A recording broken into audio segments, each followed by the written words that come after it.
Hey, Matt, in Denver, there's two things going on that's hit the news lately. Bo Nix not getting number 1 reps, and it's going to the Manhattan, Mormon, and new Mile High Milf Hunter. The Mile High Milf Hunter is getting first team reps right now.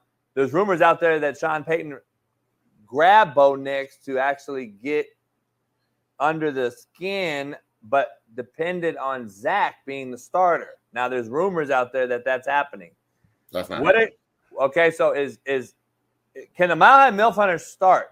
Because he looks like he's doing better than Bo Nix. Apparently, Bo Nix is struggling pretty mildly right now. I don't think Bo Nix is struggling at all. They set up the media appearances out here in close practice, so you only get to see Bo Nix run with the ones, and then they report that Stidham and Wilson, they're on a rotation. Every day, somebody else runs with the ones. I guarantee you Bo Nix starts week 1. Oh. He's actually doing a lot better than I thought he would be doing based on the people that I trust that are there on a daily basis. I do think that Bo Nix is, Peyton's never picked a quarterback in the first round before. They got the Mile High Milf Hunter for a Chico stick and whatever you say, string cheese.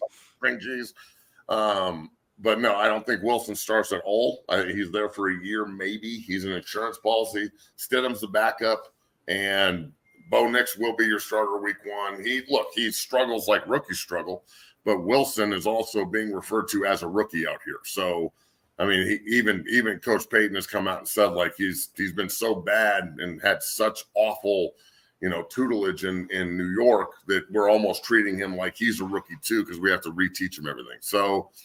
I think Bo Nix is actually doing a pretty good job, all things considered. All right, now let's transition to a piece of the QB, an extension of the QB, and some wide receiver news. Yeah. Bailey, Courtland Sutton hasn't been to camp yet, hasn't shown up yet. He hasn't been to anything mandatory yet.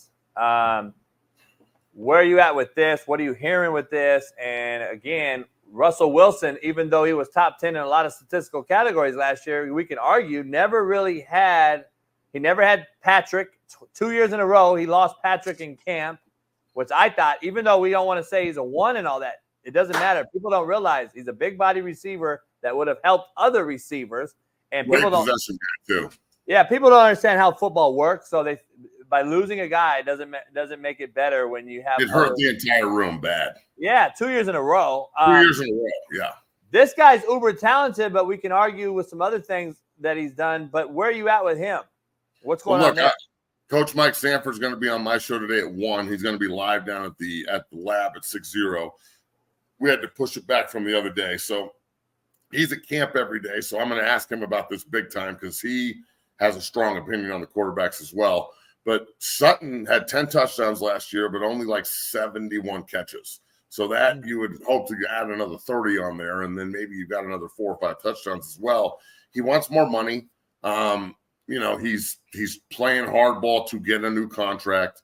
He has 2 years left on his deal. I don't see them doing anything but finding him, and he knows that because he was on DNVR Broncos yesterday. DNVR does an unbelievable job.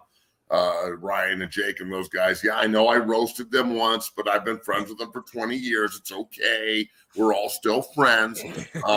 They had Sutton on yesterday and just asked him straight if he was going to be at OTA or mandatory minicamp, and he said yes. So he's going to show up to mandatory minicamp. He's going to show up to regular training camp because he doesn't want to lose all that bread. He's trying to set a precedent that's not going to get set because if they fold to him, they're going to fold to everybody that tries to do this shit.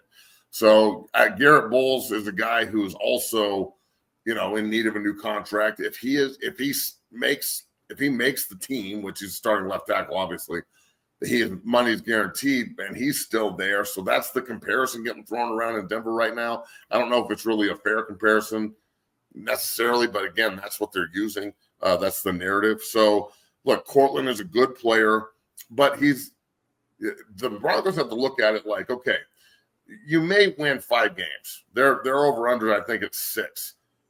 I'd probably take the under on that. I don't think they're going to be great, but I do think if you play Nix and he can develop, You want quality players around him. Maybe Patrick and Sutton can help him.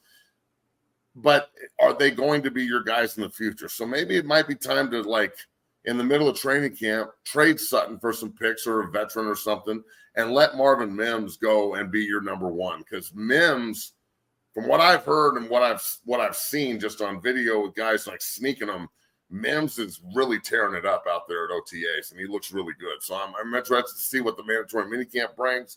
Being credentialed, we'll be out there at mandatory minicamp, so I'll be able to get my eyes on it and my eye on it to kind of see what's going on out there. But very interested to see what Coach Sanford says about it today on 0 to 60. We're at 1 o'clock out here Mountain Time on YouTube and Twitch. And all over social media, obviously. So we'll be asking him about that, as well as all the Colorado stuff and Shador and so on and so forth. So I personally think the Broncos are in a very advantageous position here because there's no expectation. And when you have no expectation, there's really no limit to how well you could do, because everything is just like, wow, I didn't expect that. So remember last year, how bad were we talking about the Houston Texans? Other than getting D'Amico Ryans, which was a great hire, we almost felt bad for him. Like, well, maybe he should have stayed in San Francisco for a year and just waited for a better job.